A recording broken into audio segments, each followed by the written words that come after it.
They're not paid to think. So this is new to them. I'm Austin. And I'm Cloud. And this is...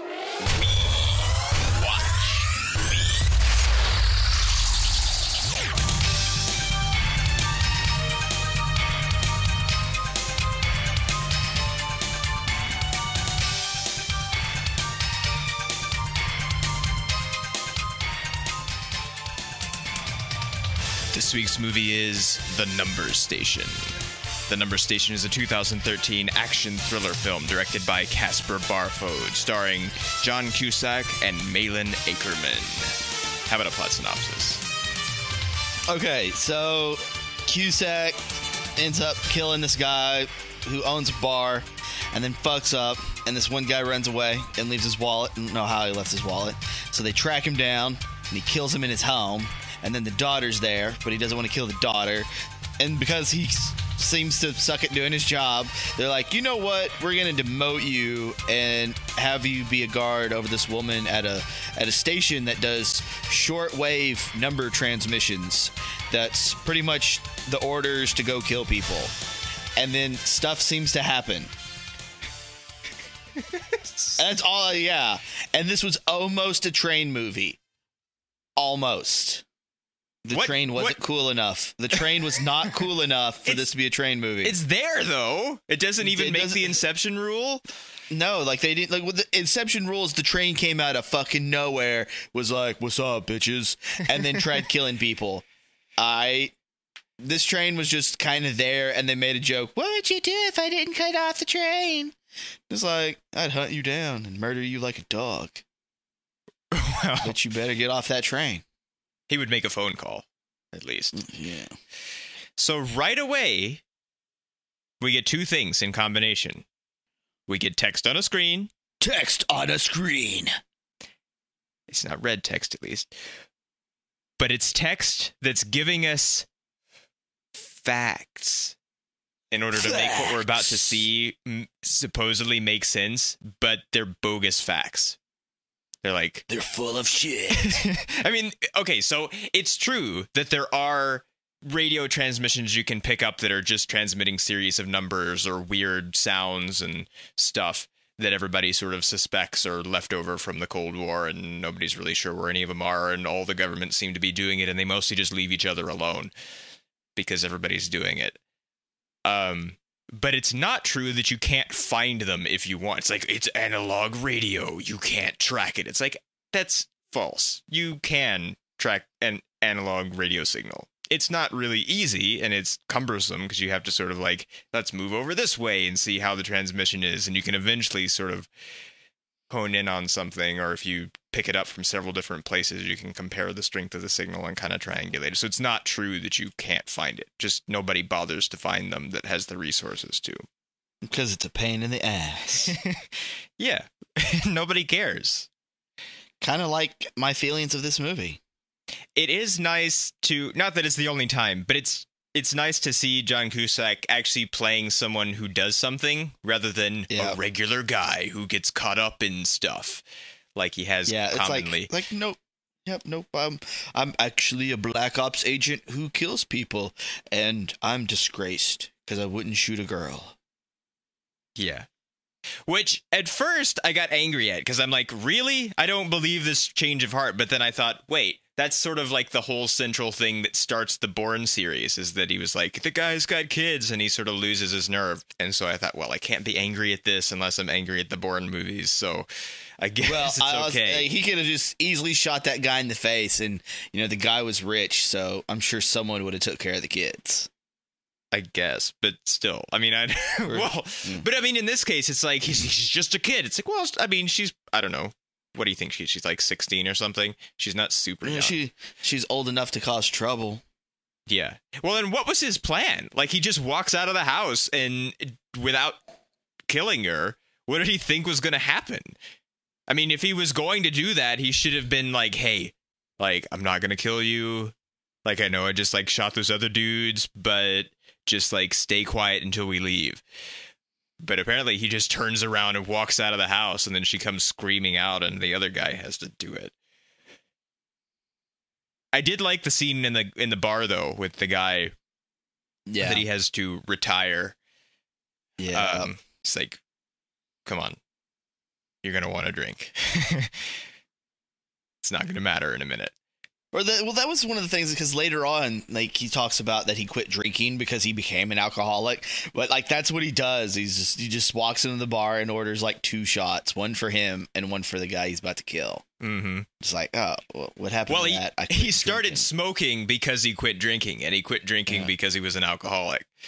Yeah. So he can't just give up stuff, apparently. Oh, those guys in the bar, the henchmen guys to the guy that he retires, cannot shoot. No. Like, that one guy, like, they've got shotguns. They miss. They're like 15 feet away. Yeah. they cannot do their job. Like, this is like the opposite of tracers. Like this should have, like, it's like, what did you load that with? Yeah. Paper mache? The fuck? Yeah, in Tracers, he's like 1,000 feet, like, over 2 buildings away, and he just knocks him out of the air in mid-jump. And it's like, what? How did you make that shot? And this guy's right there just across the bar. Hit him with a shotgun.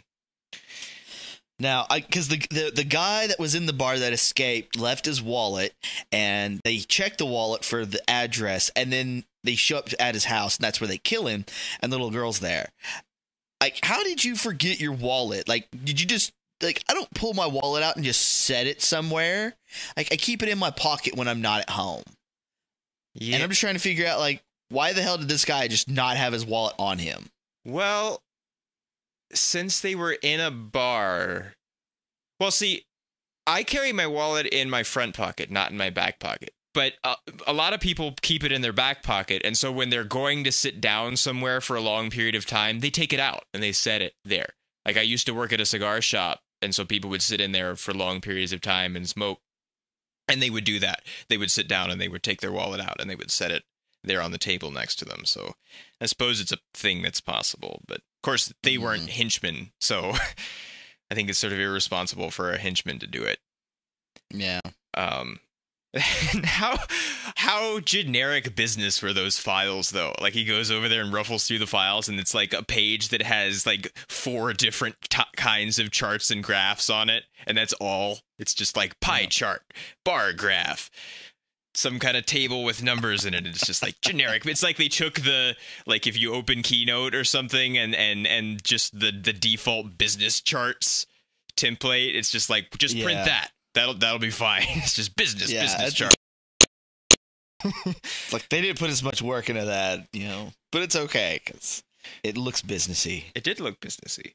So I thought for a while that after, of course, it's because of stuff that happens later, but so the guy goes off to, he's like, get your head right, go and do this assignment nobody wants, to just sit off in the middle of nowhere, and which is not helping him, apparently, because he's just there alone with nothing to do but continue to think about his conflict that he's having with himself, and drink coffee all night, and then also drink whiskey all night. So he's not progressing at all. Because he's not drinking whiskey all night. Well, except he is, though. Like, yeah, that's the thing.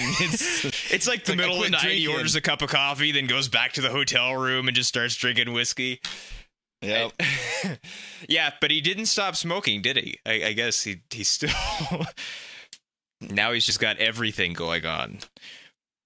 But he's got a woman to protect that he may have to kill. And I thought, like, is this guy, until we find out that that's not really well, I guess it actually is the orders, but they didn't actually give the orders, even though they would. It's just the partner guy being especially mean, like, and we're going to put you in a situation where you'll have to decide to kill another girl, so that if you can do that, then we know that's when your head's straight. Yeah. But I don't think that was deliberate. Well, I was thinking this movie was going to turn out to be like kind of like the Bourne movies, where they were going to have to be on the run or something. But no, it's just like everything happens within the complex. Yeah, it's a bottle movie. It's just like... Yeah. But, like, that's the thing. It's like, since there's no actual movement, it's just like, we're going to wait and then might discover something, and then we'll wait, and then, like, we'll talk to the bad guy. It felt so slow and drawn out. Yeah, it really is. Like, this movie is barely an hour and a half. It's not if you take the credits off the end. That it's very, very, it feels very long for how short it is. Yeah. They take forever. They're just there. They're just there in the complex, and they take a very long time to think, maybe we should check the security cameras so we can see what happened. Like, they're like in there for 2 hours before that happens. And it's just because he's a Black Ops agent, and just because she's good with numbers doesn't mean they're very smart. I guess not. Also, she gets paid to talk numbers, and he gets paid to shoot people. They're not paid to think. So this is new to them. Well, the partner guy says she's one of very few people who can process code at this level. It seems to me that the computer's doing a lot of the code processing. Yeah. But if that's true, then it seems like that it's like in case of suspicion of compromise, just shoot her. It's just like, but nobody else can do this. Like, isn't she too important to just be expendable if maybe she's compromised? Like, don't we need to put her in a room with a bright overhead light and like question her for weeks at a time and see if she's compromised, and then continue to use her if not, if she's that important? Yeah, well, that was the thing, is just like, we're going to put her on a really high pedestal, and then we're going to ignore the pedestals there. Yeah, retire the asset. It's like, you forgot the asset part, apparently. Yeah. When you started that sentence. It's like, no one talks about the president and goes, the president made a bad decision. We need to retire the president. You told me you stopped putting bombs in the president. Well, I lied. I know. It's just like, well, now we're stuck with him for another 4 years. Yeah. I mean, it really does seem as if, like, well, she really is, for the purposes that are represented, expendable because they've got these computers. So, go ahead, shoot her. But number 14 might hold your interest. It's you. Well, because she saved me, I won't shoot her in the face. Yeah. Get out of here.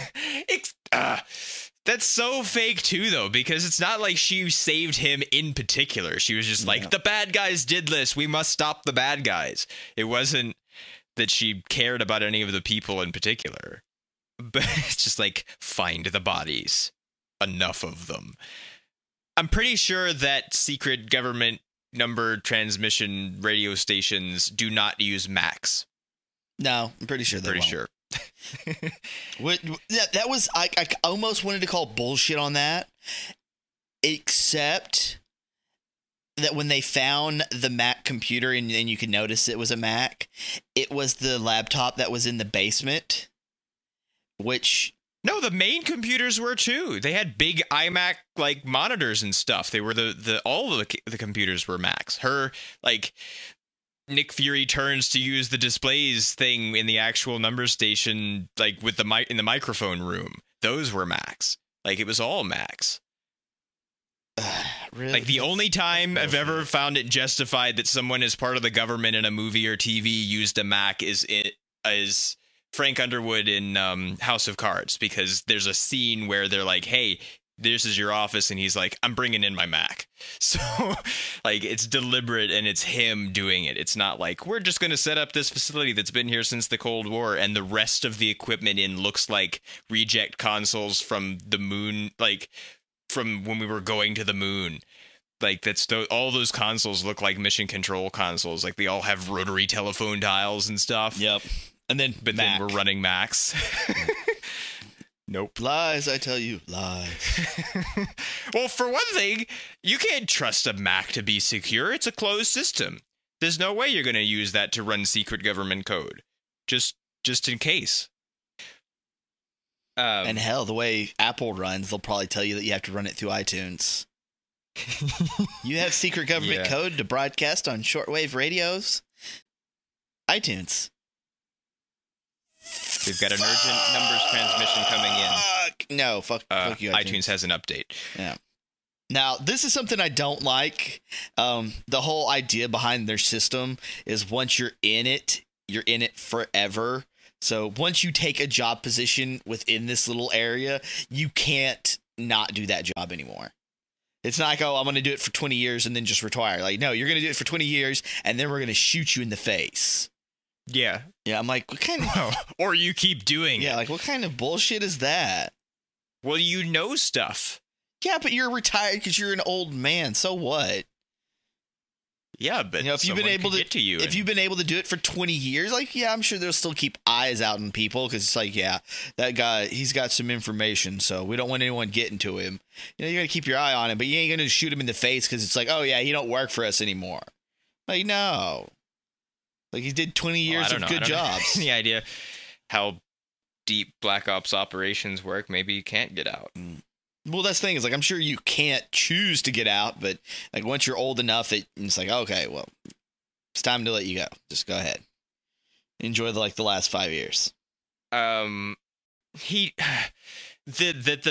fake operator is fake. Yeah. Like that code is useless because you can't just verify one side of a code because somebody can just say, yeah, sure, that sounds right. Yeah. So you have to verify both sides. Which happens because that's when he gives them the wrong code to find out if that's really him or not. I know, but it takes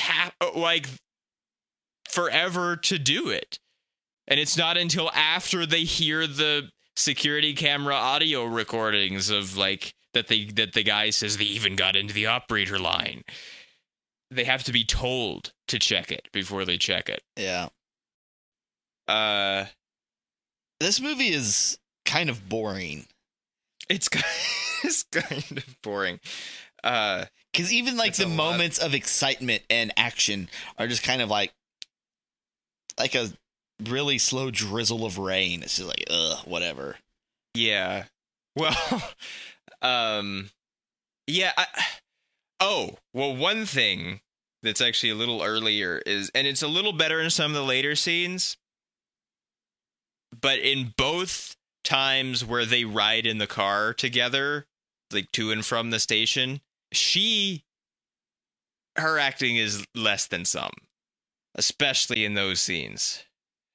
Well, because she's just like, I'm just going to tell you everything about myself and everything I want to know about you in the most unnatural, non-conversation way with no tone of... It's like, do you remember this? And this is going to be a really extreme example, but do you remember the scene in the Vietnamese restaurant in Birdemic? Yeah. Where they're both telling, I like football, I'm a model. I kept thinking of that scene because she's like, I'm this and I'm from here and I did this and this is what I think and I like to, and won't you do this and would you tell me this stuff? And it's just in that tone of voice. Yeah. It's just all just happy, there's no inflection, there's no emotion to it. It was just like, wow. This is... Wow. Now, I don't know if I like it or if I dislike it, but the scenes when they start listening to the audio recording because all of the cameras are out, so they have all the audio recordings for the entire building during what happened, and they just kind of leave it playing so they can hear what goes on when it went on. But then they go down to the basement and then they find the dead people down there. And it's just because for some reason, basements are always scary. Well, they're underground, they're dark, there's usually water around, you don't know what's down there. Now apparently this basement it looks like they're in the bottom of an old ship. It's rounded off on the sides, but no, it's it's still a government facility, and everything else seems to be at least halfway decent. And then it's just the basement is super dark and scary. You'd think at least one person would have put in a fucking light switch to light the basement, because maybe stuff had to be done in the basement because that's why it's there. Yeah, I mean, it exists as a room, so you might as well make it usable. Oh yeah, there's only one light, and it's right above the desk, all the way at the end of the basement. It's yeah. And we had guns. Who is that desk for? I don't know, but there was supposedly a gun in it. Yeah. Oh yeah, he went down there because there was a gun in the basement. because they thought it's he not would have for the operator. Yeah, or not the operator. I mean, it's not for whoever she is, the numbers reader. That's not her title, but whatever she is, that's not for her because she doesn't even know it's there. And so, like they show us. It's okay. So they had that shootout, and of course Cusack unloads his pistol into whoever he unloads his pistol into. And yes, it's still another government facility. So I figured they would have had some ammo, but they never show us like him preparing for the situation. So I'm just wondering, like, did he reload? But it's not until the end when he goes and he gets like all that C4. Just like he just tons of it. And it's like, oh yeah, this is where we have all the weapons and ammo. It's like, oh, okay. Well, at least we have one here. Yeah, I'm pretty sure he's using that C4 wrong though. Like, don't you have to have a detonator cap on every pack of C4? Like, it's not just going to go off because you blew up one of them? Yeah, you still have to have, like, the proper stuff to activate it. Because he just goes around just throwing it on the walls, and then he sticks the timer onto the last block and sticks it there. Yeah, I mean... And the whole thing goes up. I mean, because C4 really isn't that reactive to stuff.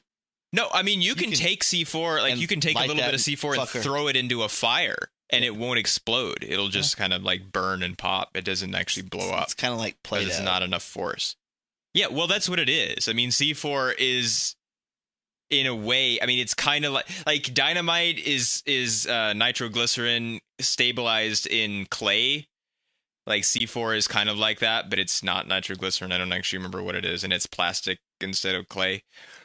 And it's pretty stable. That's why it's used, because you can carry it around and it's not just gonna, because even though dynamite is stable, it's not, it's still C4 is still better. Yeah, because at least you don't have to worry about like, risky. Oh no, I dropped my C4, it's gonna explode. Like, no, you're good. You just pick it back up, put it back in the bag. You're not supposed to be playing with it. Carry around a moonshine jug of nitroglycerin, like, be careful with it. Now, at the end, like, she got shot, didn't she? Like, what happened? Because, like, I thought she passed out because it was, like, an airtight facility. But it's like, oh, she's bleeding. Like, did she get shot? I didn't see it. I think the henchman guy got a shot into her, but I didn't seem to see it either. But they treat it like it's a gunshot wound. Yeah. And he says, right before he gives her the morphine or whatever it is to put her out, she says, am I gonna die? And he says, I've seen 4 guys shot in the stomach and they all lived. And she says, I'm not talking about the bullet. So there's a shot involved apparently, but I didn't see it either because I thought she was around. Like, the guy starts coming in, she runs behind the big Volto microphone number reading room, and then the guy fights with Cusack. I didn't see her get shot either. Now, if you notice, like, whenever he'd shoot these people, he'd shoot them in the head. And I'm like, I have to approve of that because it's the only way you can make sure.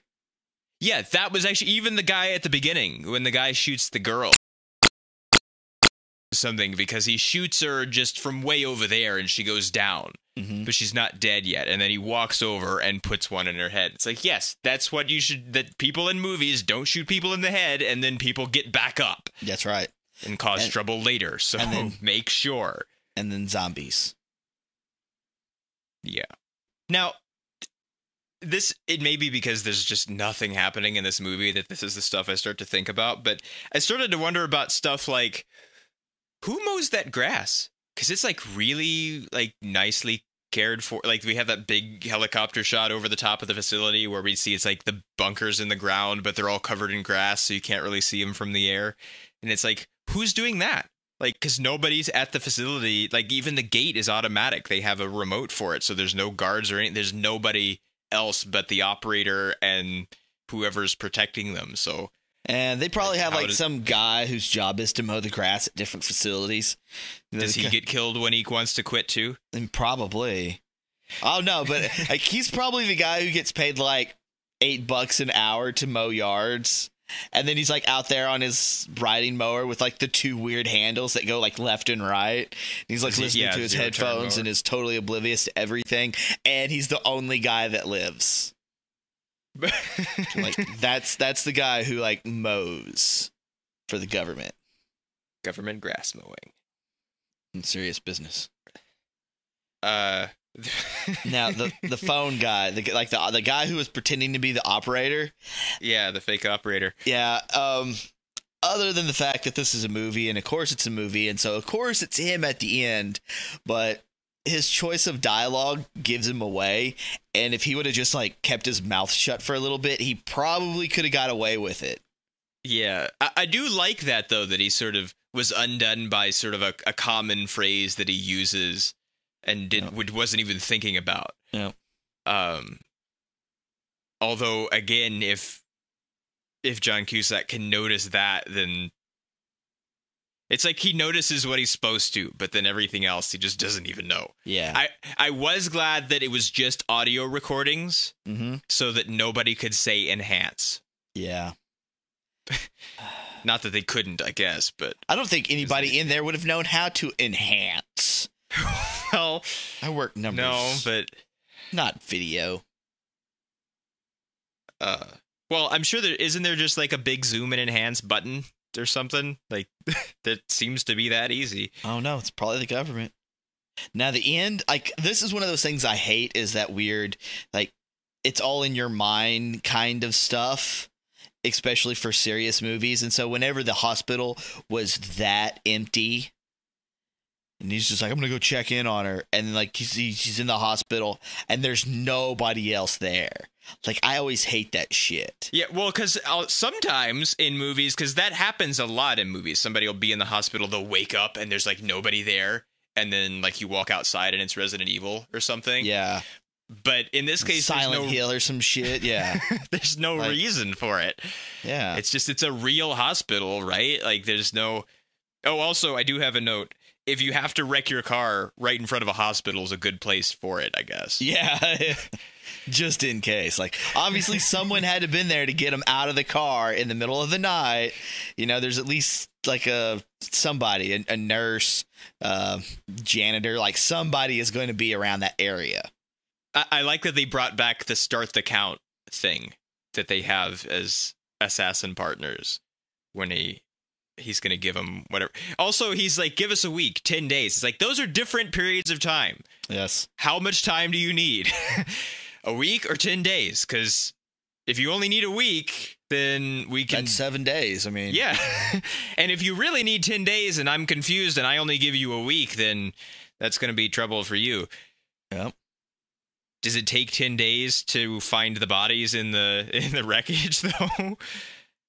Or to disappear into Europe or wherever, like they're gonna do, apparently.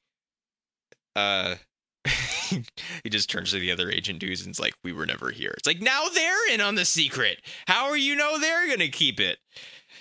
They're not. They weren't number 14 on the list. Nope. What do they care? Everybody's got a job to do. Yeah. I do like, again, as I've said before, I do like when the credits start when there's still film happening, and we get that for part of it. Nah. I like it better when it goes all the way and there's no cuts or anything, but there's very few movies that do that. Well, I'm okay with the technique, like, but it doesn't work. I don't know why. I like seeing it for some reason. I don't know why. It doesn't save a movie. It's like, this movie sucked. Look, film behind credits. Thumbs up. It's like, no, it's not that important a factor, but I do like it. Now, like, okay, this is like my last note, but when her leg got that piece of shrapnel in it, like, how did she not notice when they were like hiding behind the car after the truck exploded? Well, he didn't notice either, but he didn't have one. No, but he didn't see it in her. Well, I guess she was in shock, I guess, or something. Just that can happen. You can have a severe injury and not know if it's severe enough. Because they did. They went for like she could still walk, and they had it for a while before it was finally like, well, I think we're safe now. Now let's check it out. And then it's like, oh yeah, you got like some shrapnel in your leg. Like, oh, that's not good. Now that scene was okay though, when they were sort of going back and forth on the like, how bad is it? And he just tells her straight up how bad it is, and she's like, you know, you could lie to me a little bit. Like, yeah, that was an okay scene with them together. It was much better than the car scenes. Oh yeah. Well, I guess it's because the car scene was supposed to be like lighthearted and character development-y. Well, nobody told John Cusack it was lighthearted. Yeah, and so it sucked. Well, I guess John Cusack doesn't matter for this because he doesn't change at all. So it's at least a minimum of John Cusack and then plus whoever else. Yeah, he's just like he's very serious all the time. Oh yeah, okay, wait. I got one more that's not highlighted. It was hidden. Okay, so she breaks the code and then she like runs out, grabs some stuff. Now he's outside because that's when he was going to grab the cell phone from the car. Mm-hmm. And then the guy sneaks in. But the guy only sneaks in because Cusack was spending too much time looking around instead of doing his fucking job. Mm-hmm. Oh yeah, the phone. Like, how early did you start thinking, hey, they left that phone in the glove compartment, right? Like, they're gonna need that. Like, you know, you're not supposed to have your phone here. Like, yeah, I know. See, it's off. It's in the glove compartment. It's like, well, first off, that doesn't help because it's still on the premises. So, yeah. And how long have you worked here and you're still going to mess up something like that? Yeah. Yet again. What happened to the drilling equipment, though? Weren't they drilling into the door for a very long time? And then he just comes out the door and there's no evidence of anybody trying to drill into the door and it's never mentioned ever again? You know, I kind of thought that the drilling was actually part of the recording that they were listening to, and then they just never stopped playing the recording. No, because it was before that. They were already drilling before they thought about the recordings. Oh. Maybe it was a recording of drilling. Maybe. That they were just like, well, we'll just, it was part of the operator guys. Maybe tricks. It's all just bad. It's all bad, and they should feel bad.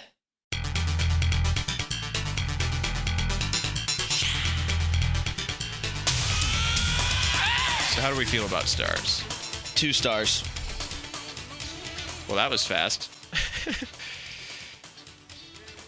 I mean, it's not quite 1-star material, but it's not good enough to even get 3 stars. Not good enough. Like, no, I'll probably never watch this ever again, ever again. And then if someone's like, hey, I mean, like, I kind of want to see the number station because I like John Cusack, I'll tell them, yeah, you probably don't want to watch that, but if you do, don't get your hopes up. Go watch Runaway Jury or something if you want to watch a good John Cusack movie. Although that's really more of a Gene Hackman movie. Do you think this is better or worse than 2012? I actually like 2012 more. I think it's too long, but... It is too long. It is too long, but... I don't know, like, during that period of time when, like, every company was trying to make, like, apocalyptic movies, like, it's the end of the world, I thought 2012 was the only one that didn't, like, suck balls outright. Yeah, well, Roland Emmerich knows how to destroy a city, so... Yes, he does. Yeah. And that's not, like, even though it was half ridiculous, it was still really awesome to watch. And so that does kind of help make up for some of it. It's like, okay, well, you know, you're gonna have issues and there's gonna be all kinds of conflict, but at least the scene is rewatchable. I hate it when we just agree, because I want to be like, no, this is what it is. Even though I also kind of hate when that happens, like something like Evolution, where everybody's like, it's great, and I'm like, no. But I hate it. Just seems like so much of the time lately we're just like, yeah, that sounds about right. We sort of agree. But this isn't Evolution. This is the number station. I know, but it's just like, I don't want to just agree, but I think it's not, I mean, it's not the worst thing ever, but it's got a lot of, it's just like, it's just boring. is so much of the problem. It's just like, well, it's still going on. Well, even a bad movie, if a bad movie is not boring and it keeps my attention, even if it's bad, it's like, okay, well, it can still be worse, but at least this is entertaining. Yeah. Because there's plenty of movies I like watching that I know are just plain out shit. Like, this movie is terrible, and I only enjoy this because I enjoy this kind of stuff, and it's terrible. And I wouldn't want to wish this on anybody else, but I'm still watching it. Because it's Asian. I was actually going to go like Mega Shark versus like Giant Octopus. Oh. Yeah. Even though they're going to repeat the same CG scene for like 5 times in a row. And I'm like, that's like time number 7. And time number 8. Oh, they tried reflecting that one. Yeah. Kudos. Yeah. I think I do have to agree and say 2 stars.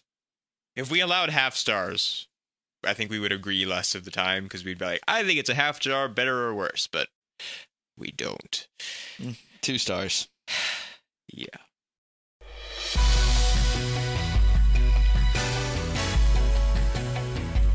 Well, that's all we have to say about the Numbers Station. We'll see you next time.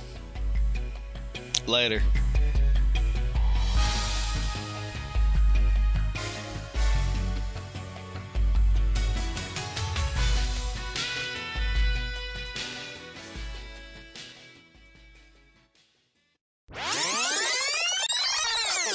I have a feeling this movie was only made with John Cusack in it because their budget was spent on John Cusack and that was it.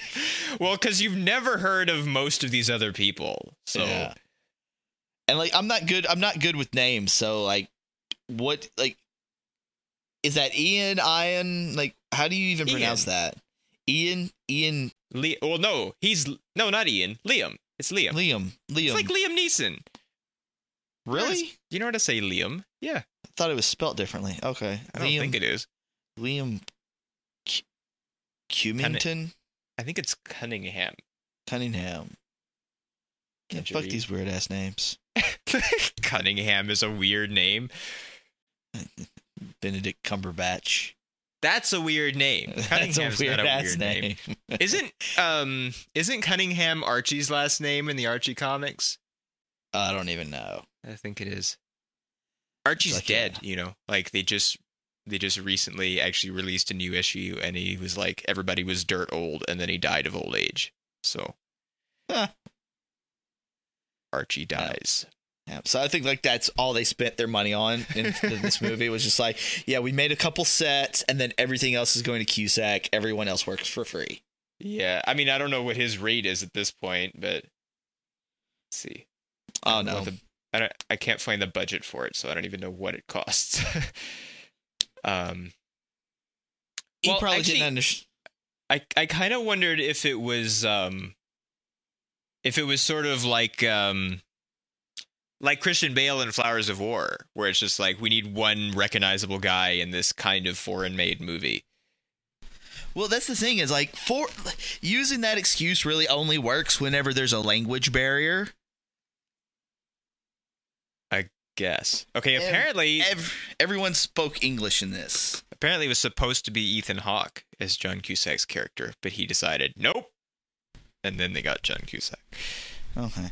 Well, because a lot of stuff that happens like this, you know, there's movies that are really good and they have really good actors because those are A-list actors in A-list movies. And then there's movies like The Arena that has...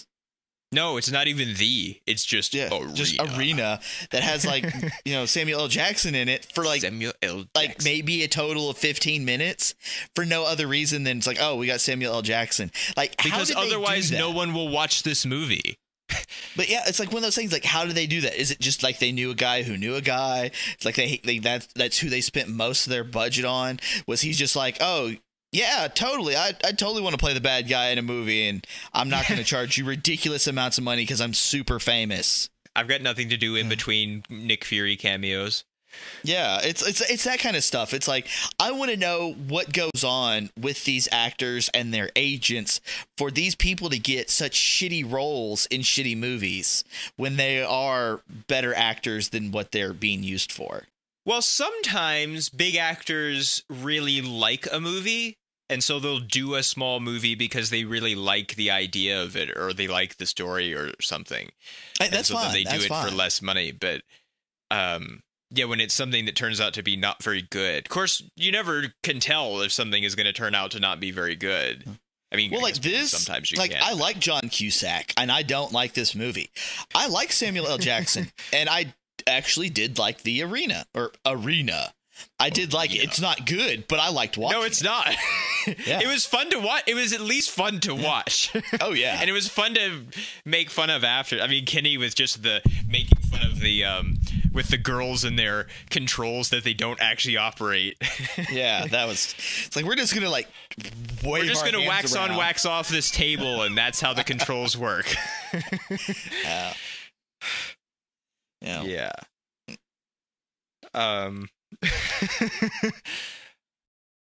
This is